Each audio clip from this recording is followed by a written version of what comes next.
Après avoir fracassé le milieu des jeux PC en 2017, PUBG s'exporte désormais sur mobile dans une version de très bonne qualité adaptée à tout type de public. C'est donc à travers un modèle free-to-play très ouvert et sans limitation de jeu que PUBG Corp distille son portage du jeu qui a massivement démocratisé le Battle Royale. Comme d'habitude, on se retrouve avec une centaine de joueurs parachutés sur une zone et nous allons devoir nous armer et affronter nos camarades d'infortune tout en convergeant tous ensemble vers une zone aléatoire hors de laquelle il sera vite impossible de survivre.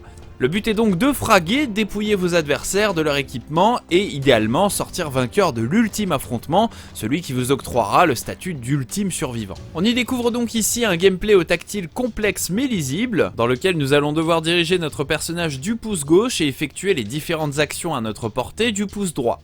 Scruter l'horizon à la recherche de joueurs, se déplacer, looter, gérer les affrontements, autant d'actions bien aidées par une automatisation de certaines initiatives. Si vous possédez une arme, le loot de munitions adéquate se fera automatiquement lorsque vous passez sur elle. De même, il vous sera possible de configurer si vous souhaitez ouvrir automatiquement les portes, ce qui aidera à rester alerte, le doigt sur la gâchette, quand vous entrez dans un bâtiment. Croyez-moi, ça peut aider à survivre. Votre niveau de jeu aidera à calculer votre matchmaking et rassurez-vous donc, vous risquez fort de passer vos premières parties à affronter des joueurs ne sachant pas vraiment viser. Côté contenu, cette version mobile propose toutes les améliorations techniques que connaît la version de salon, mais se limite en revanche à la carte Erangel, laquelle est jouable en solo, duo et squad jusqu'à 4 joueurs. On remarquera l'arrivée d'un mode arcade à 30 joueurs, bien pratique pour les petites parties de 10 minutes maximum, ce qui peut aider lorsque vous êtes un peu limité en batterie. Car oui, aussi optimisé soit-il, PUBG Mobile reste très gourmand en énergie et même si le titre se permet de tourner sur des flagships d'il y a 3 ans comme le Galaxy S6 côté Samsung,